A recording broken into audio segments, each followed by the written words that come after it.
break in and do some of that themselves? Will they do any fact-checking? We're told by ABC that they feel that they have that flexibility. So if it's just a tightly formatted campaign where he gives his positions and she gives hers, then the viewers, the voters will not they won't learn what they need to learn. Andrea Mitchell, thank you very much. And isn't that what it all comes down to? Are voters going to learn what they need to learn tonight? Coming up, we're going to try to read the tea leaves on specifically who those voters that both candidates are trying to reach are. As we count down, of course, to debate night in Philly with a live look at the skyline there, just about sunset. You can't see the link, but it's in there.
Hey there, I'm Hallie, and we are coming on the air tonight with new developments. Let's talk about the implications on women's health and then the political fallout. Start with what this law actually will and won't do.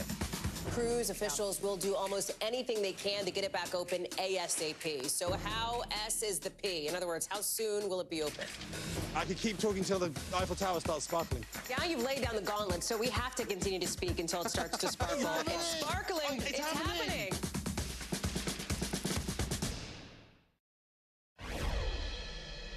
So, this debate happening in the critical battleground Commonwealth of Pennsylvania. And you know from that conversation we just showed you with Steve Kornacki a little bit earlier that it is very close in that state. As we're taking a look here at Donald Trump, speaking of Philly, landing there as we speak. This is the former president's plane. So here he is, now arriving on the ground. Vice President Harris is already there. We know that. She's actually been in the state of Pennsylvania for days now. She's been in the western side, in Pittsburgh, doing some prep. That is where she hunkered down, although she did make a couple of what they call OTRs, these like unexpected campaign stops. She visited a spice shop. She made an appearance. She talked about how she's feeling about this debate, did a radio interview, among other things. Now Donald Trump is also in Philadelphia, just hours away. Just about 3 hours away, I should say, from the start of debate night. So, Pennsylvania, key. Michigan, also key. Our team there, talking with voters in some of these key states. We want to show you that real quick.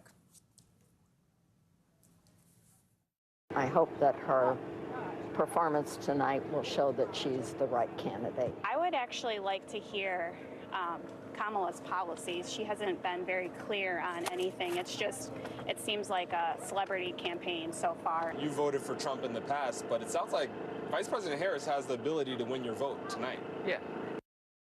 Well, that says it all, right? Yeah, an ability to win a vote. Any candidate presumably would want to hear that. Tara Palmieri is joining us now, senior political correspondent over at Puck News. Hey, Chuck Todd is back home in Washington, our NBC News chief political analyst. So as we keep an eye on that, of course, plane as former President Trump lands, we'll see if potentially he says anything. Chuck, you wrote today you're keeping an eye out for which voters the candidates will try to directly address tonight. We got a signal of that back at the Democratic National Convention based on the vice president's speech, the people that she seemed to be aiming at. Talk us through your sense and expectation for tonight and how important that is. Well, look, I mean, that's frankly, it's a good way to watch the debate. You get an idea of what each candidate's campaign believes is the theory of the case. You'll get it more from the Harris side than you will from Trump. But the question really is, you know, for Harris to win, she's got to figure out how to get 50 to 51% of the vote. We know Donald Trump, his theory of the case is he's got to make 48% a winning number. All right, there is a lot of evidence that suggests he can't get to 50 and he doesn't want. So he's got to make sure she can't get there either. So what do I mean? Who are those voters? Well, that small slice of voters, they're mostly the centrists. They're mostly the former double haters, the people that were unfavorable to both Biden and to Trump. And I think they're skeptical of Harris, and she's got to figure out, she's been trying to appeal to them on tone, not on substance, that, hey, you know, she's trying to do the turn the page messaging, which is sort of, are you exhausted from the Trump era? She's trying to turn him into the incumbent of this political era, even though she's part of the technically the incumbent administration. Well, right. But that's the voter she's talking about, and I'm curious, is she going to give them more than just, I'm going to turn the page, right? Is she going to signal, how is she going to virtue signal, I'm not going to be controlled by the progressive left? And that is a question she didn't answer at the convention. And I'll be curious if she answers that tonight. Tara, let me go to you here, and I got to also correct myself with the plane we saw land. That was actually J.D. Vance, the former president's running mate, the whisper down the lane, whatever, that's the situation. But just wanted to let folks know there, we are still waiting on the former president to land in Philly. You know, a place that is near and dear to my heart, and I would be remiss if I didn't talk about Wawa, because I talk about Wawa every day of my life. Right. And there's a billboard now, Wawa themed, that the Harris camp debuted in Philly, mocking the former president, mocking his rally crowd sizes. I think another way that the Harris team, and you're seeing it there, Wawa for coffee, wah, wah, they say when people don't show up to a Donald Trump rally. This is a way that the Harris camp was looking to troll the former president. They ran an ad featuring many of his former Trump and some of his former administration officials slamming a second Trump term right in his backyard in West Palm Beach. How do you think that that is going to be a focus tonight, getting under the former president's skin? Absolutely. I've talked to advisors who are preparing Kamala Harris, and her goal is to make him feel small. In a lot of ways, she doesn't even really want to be debating with him or getting into the mud with him or really jousting with him, but really being a level higher, elevating and speaking directly to the American people. And that means not getting into the fight that he wants to, because what he's going to do is he's going to answer the question quickly and then pivot to hitting her, right? And that'll be an opportunity for her to defend her record and then go after him. And she's going to do the same. I mean, you saw that a lot in the last debate. Trump would hit Biden and Trump would answer the question and then pivot. Exactly. Yeah. So you're going to see that from him and you're going to see that from her. So it could get quite contentious. But she's trying to figure out a way to rise above it and to make him feel small. So that's why she spoke to Hillary Clinton recently and asked for some advice on that. I think it's just Trump is very unpredictable. You know, he's not an easy person to debate. You don't know what you're going to get, and it's quite a spectacle. And it's hard to avoid being a part of the spectacle. So it'll be interesting to see how she's able to handle that, and you really have to be on your toes. I don't think this is going to be easy, and I think when he doesn't get what he wants, he can go to places and drag you into it. So, despite what his aides, advisors, what allies are telling him that they'd like to see him do, I think they all understand Donald Trump's going to do what Donald Trump's going to do, ultimately at the end of the day. Right. They basically have told me, you know, we can give him advice, he'll take it. There's a 50% chance he takes it. Yeah, or not, right? It's a total coin flip. Chuck, you know, Tara said something interesting, that one of the things that Kamala Harris wants to do is make Donald Trump look small, if you will. And you and I have talked about this because over the course of the last, I guess, 6 weeks, if my calendar math is correct here, you have seen this more and more, right? Democrats looking to paint him not as this large, looming, ominous threat to democracy as President Biden did, but as somebody who's small and weird, in the words of course, Governor Walz. How much is that going to factor into the debate stage tonight? We heard her allude to this at the convention, calling him unserious. That is a line of attack she has used on previous opponents. I'm thinking back to her Senate race in 2016. How effective do you think that'll be? Well, it depends on how she does it. If she is the instigator, I think you know, there's that fine line you showed earlier in your program. Some of the debate moments and the Marco Rubio moment, right? When he decided, oh, yeah, I'm going to get down to Trump's level. Well, what happened to Rubio, right? It sort of sullied him, right? It sullied him, and it still kept Trump the front runner. So it all depends, you know, as a jab, as a retort, I think it can be very effective. But she has to constantly bring it back to, look, figuring out how to do a dig and bringing it back to you. He wants to make it about him. I'm going to make it about you. It's not hard to do that, but there are certain things that can get under his skin. A big one is reminding him that he was fired by the American people, right? How does, I think it's an important moment, frankly, for him to deal with. He's never dealt with it. How is he going to change his presidency? But using his language to describe what happened to him, I think is going to be a fascinating moment. I suspect we'll get it, and I'll be curious how he handles it. Tara, one of the things that you're writing about and have some new reporting on is how the Trump camp is relying on people behind that Never Back Down super PAC, which famously spent a ton of money in Iowa, only to lose the caucus there by 30 points. You write that this is juicing tensions within Trump campaign staff, with one source telling you, it's a model former President Trump ridiculed, and now here he is bringing on some of that same team. How does that dynamic affect what's happening behind the scenes on the Trump camp? Well, they basically took on a PAC that's just started in mid-July. I mean, they just started their ground game, and this is the ground game that they're outsourcing. They're not really doing a lot of the ground game themselves, and it's something new and revolutionary. The FEC just ruled that campaigns can coordinate with PACs in ways they couldn't before, and they're choosing a PAC that was so unsuccessful to coordinate with, and I think it's just shocking. A lot of campaign aides that they would do that they would work with the Never Back Down crew, which spent $6,700 per vote in Iowa, only to lose by 30 points. To get smoked, right? Exactly, and they all hate Ron DeSantis and his team. It's a long feud between them. So, it's just causing tensions and all the stuff you would expect from a Trump team. Tara Palmieri, thank you, Chuck Todd. We'll be talking more tonight. Thank you both very much for being with us. That's a wrap for this hour, but we've got a lot more coverage picking up right now.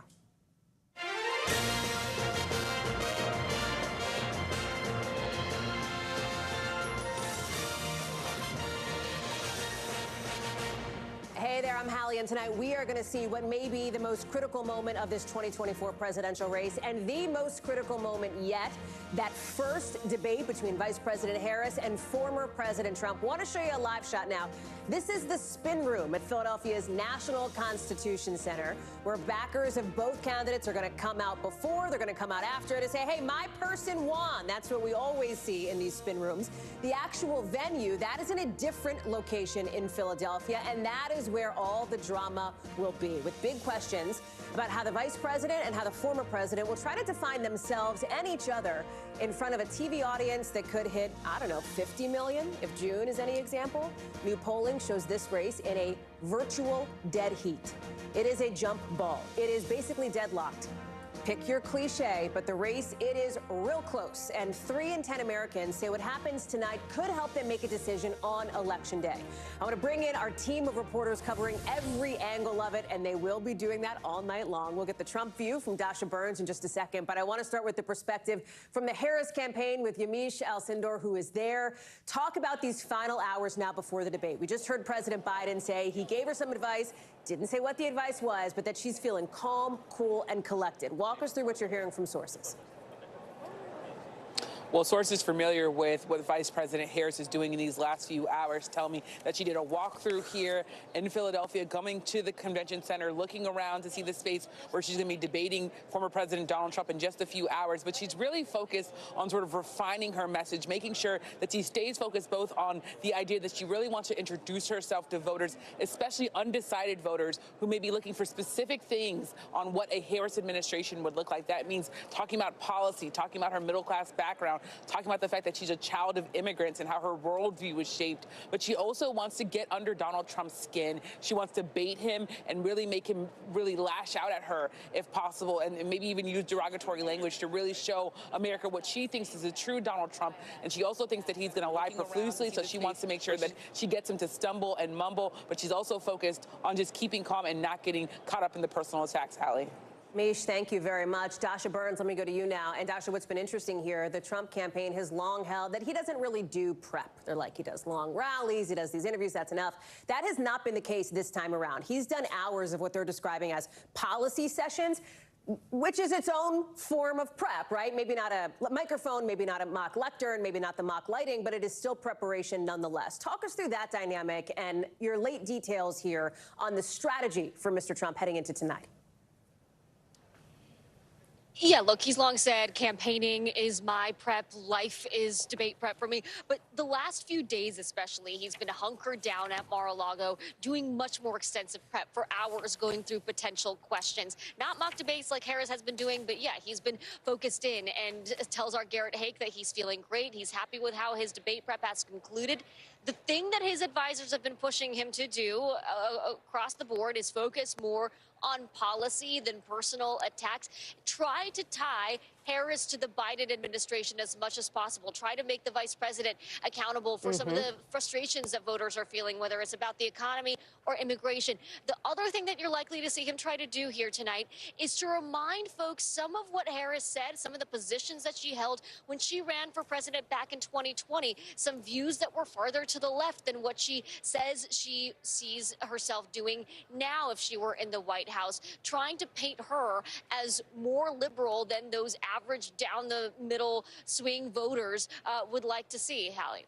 Dasha Burns live for us there in the spin room. Dasha, thank you very much. Let's be clear about what's going to happen tonight. You're going to see 90 minutes, right? Both candidates there on stage. Each will get 2 minutes to answer a question, a 2-minute rebuttal, and then a minute to follow up. Gabe Gutierrez is coming in now. And Gabe, let's be honest about also what's going to happen tonight.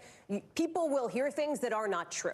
Right. I mean, that is the reality. There are, gigantic fact-checking apparatuses spinning up at organizations that cover the news around the country for a reason here.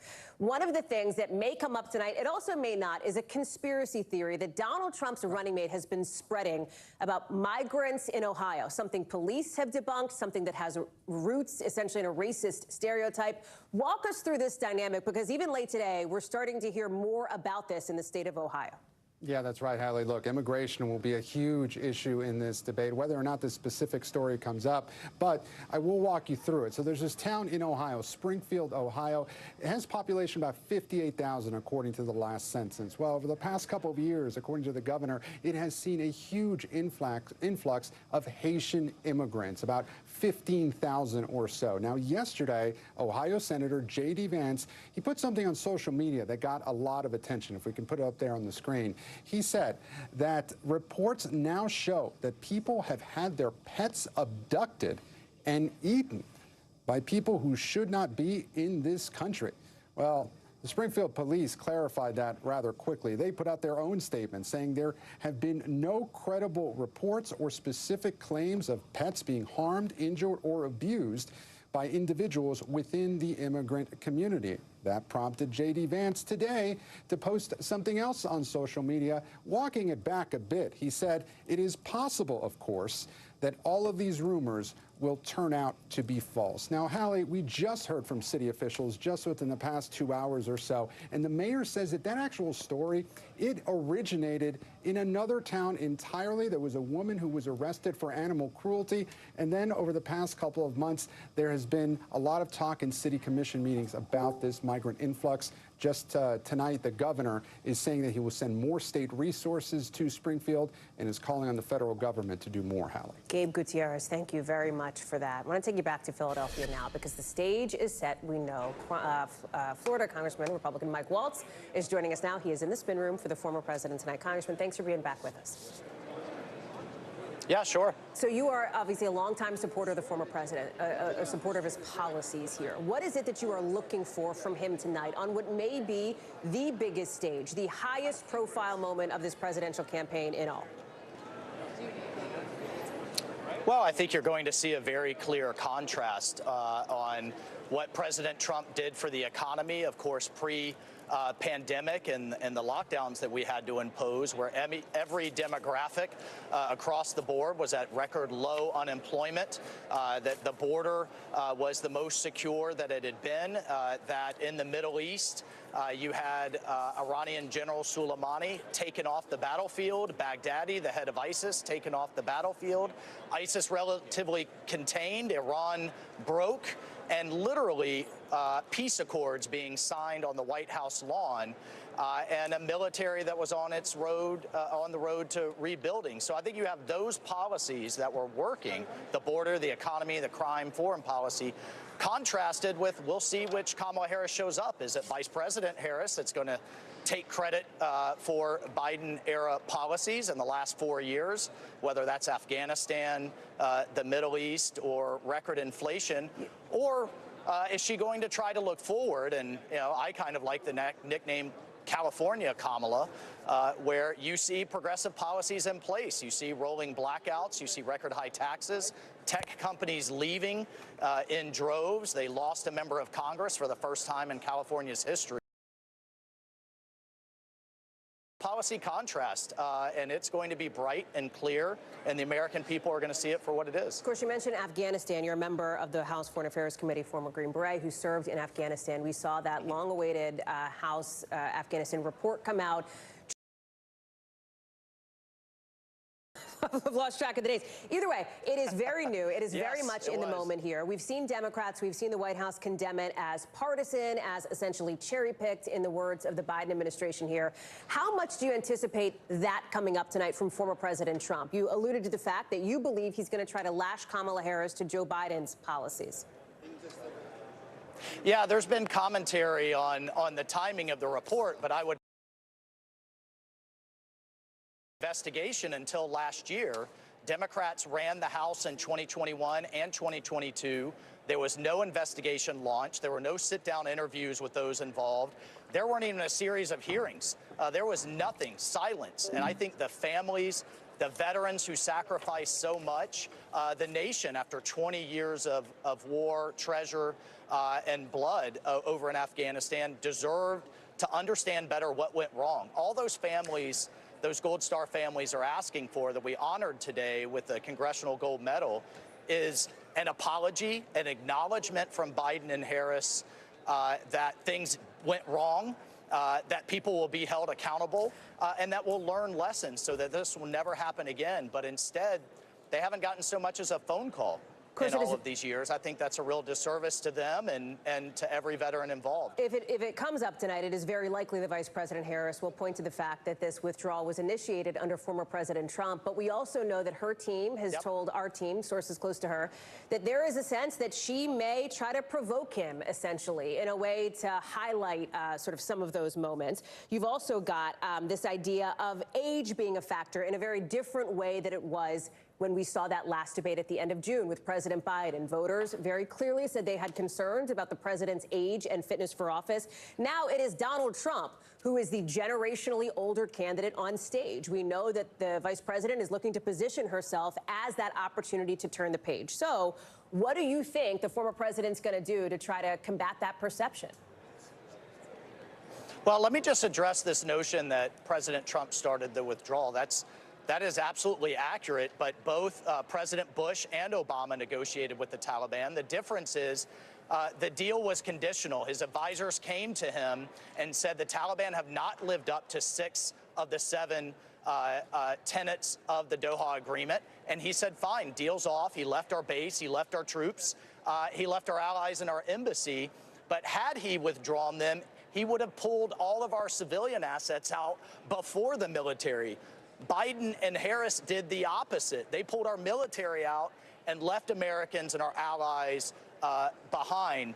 And on Harris's role, either you were a vice president that was, I guess, just a wallflower and you weren't at the table, or you were at the table weighing in on the policies. Which is it? Okay. It can't be both. You can't cherry pick which Biden policies you like and you're a part of and which you want to run away from. So if we have an environment where she's running away from the Biden record and President Trump is owning his, I think that'll be a good night for the president. And look, I have never been around someone with as much energy and a motor like President Trump has. I don't think anyone can accuse him of being low energy despite the age difference. Congressman Mike Waltz, thank you very much for being with us live from that Philadelphia spin room. We've been talking about these things that we're watching for tonight. You heard what the congressman is watching for, some of the substantive policy issues here of what both Kamala Harris and Donald Trump may bring up. Of course, the style, too, how they're going to deliver it. Let's bring in somebody who knows a lot about this and about the prep work, and that's Quentin Folks, Principal Deputy Campaign Manager for the Harris-Walz campaign. Thank you so much for being back with us again. I'm sorry I'm not with you there in Philly, but it's good to see you. You too. Let me give you an opportunity to respond, and I think you might have heard some of that conversation, correct me if you didn't, but to what we just talked about with Congressman Mike Waltz, of course, a veteran, talking about the issue of Afghanistan. How is the vice president prepared to take this on if this is something that comes up tonight? Look, I think that the vice president and President Biden had the courage to do what they needed to do in order to ending the longest standing war in American history, and that is what they did. Look, the vice president doesn't politicize our men and women in uniform. It's something that's deeply personal to her. And I think that when American voters are paying attention to who Donald Trump is and how Donald Trump talks about the United States military, let me tell you what the vice president has never done. She's never called the men and women in uniform suckers and losers. She has never degraded veterans by saying she preferred ones who weren't captured or weren't injured or riddled with bullets. And the vice president does not have a litany of people, including her economic advisors, her foreign policy advisors, her former vice president, or anybody who's ever worked for her, not her former vice president, but anyone who's ever worked for her, saying that she would be a danger to this nation. Donald Trump has all of those, and that's how Donald Trump refers to our men and women in uniform. So I think that the vice president's record of respect for our men and women in uniform and her handling of foreign policy is intact. I think that Donald Trump is the one who owes the country an explanation for his. Can you pull back the curtain a bit on her preparations, on the work that she's been doing here? How today has gone, her mindset as she heads in tonight? Give us a sense behind the scenes of what's going down strategically as she's getting ready for this really high-profile moment. Look, I think that she is excited. Look, I mean, we come into this knowing that this is Donald Trump's 7th presidential debate. This will be the vice president's first as the presidential nominee. But she has a vision for this country. And most importantly, she knows that this is about the future of this country. And she is making sure that she is going to be prepared to speak to Americans about her vision for this country. And that includes lowering the price of food and prescription drugs in this country. That includes giving Americans a tax cut, 100 million Americans across the country, lowering the cost of housing by building more affordable homes with private and public partnerships. That is the vice president's vision for this country, and she is going to go up against Trump, who only has a divisive agenda called Project 2025 that he wants to use to take this country back. You talk about the numbers. This will be the former president's 7th general election debate as a presidential nominee, her first. That is accurate. Are you casting her as the underdog? Is that what you're saying? Is she the underdog here in this debate, do you believe? Well, look, Donald Trump is a showman, and he's going to get on stage and lie a lot to the American people. The vice president is going to be prepared to speak directly to the American people about her vision. But make no mistake about it, Donald Trump is the ultimate showman. We saw that from his last debate that he did with President Biden, and so we know he's been preparing for this. But as I said, the vice president is going to come prepared, but she's going to win this debate because she knows what this is about. This is about the future of this country and the American people and protecting democracy. And while she's continuing to do that, Donald Trump is going to continue to double down with a dark, extreme, divisive agenda. So then 2 questions. You mentioned that you believe Donald Trump's going to get up there and lie. Is she going to be fact-checking him? Does she see that as her role? If she was fact-checking Donald Trump, she would be doing that with every single one of her answers tonight. And unfortunately, she knows that the American people deserve better than that. So she's not going to fact-check every single thing that Donald Trump says, nor should she have to. The moderator should do some of that. But again, we're not here to complain about the rules. The vice president is showing up ready to put in the work and speak to the American people. But again, her focus is going to be the American people and making sure that she gets her point across about how her administration is going to look when she is elected vice president of the United States. As I'm talking to those president of the United States. As I'm talking to those in the Trump orbit, one of the things that they bring up is this idea that they will look to not only tie her to Biden administration policies, but to also point out ways in which she shifted from more progressive positions in that crowded 2019-2020 primary to where she stands today, issues on health care, immigration, et cetera. How is she prepared to defend herself from those kinds of attacks on substance from the former president if it goes there? Well, first of all, I would say that it would be nice if President Trump and Republicans who are running against Vice President Harris realize who they're running against. It is Vice President Harris. She has her own record. She has her own agenda. She is going to be her own president when she is elected, and that is where her focus is going to be. Look, when it comes to the vice president's position, she is going to make those positions clear to the American people, and you can expect Donald Trump and the Republicans to continue to lie about where her focus is, while on a lot of these issues, Donald Trump is directly responsible for why women living in this country don't have reproductive freedom. Donald Trump is directly responsible for having fewer jobs when he left office than when he came in, and the vice president is going to hold Donald Trump accountable. So again, the vice president is speaking tonight directly to the American people about her vision and her future in the future of this country. Quentin Folks, thank you very much for being with us. I'm sure we'll be talking again throughout the course of the next 50+ days until Election Day. Thank you. So, you heard from now people who back both of these candidates at a moment when the state of play can best be described as super duper close, which is, of course, the technical term. Steve Kornacki knows that. Is that how you describe it too, Steve? I think so. You're talking about, Hallie, a 2-point race here nationally. This is the average of all the national polls right now, and this has actually tightened up in the last couple of days. You remember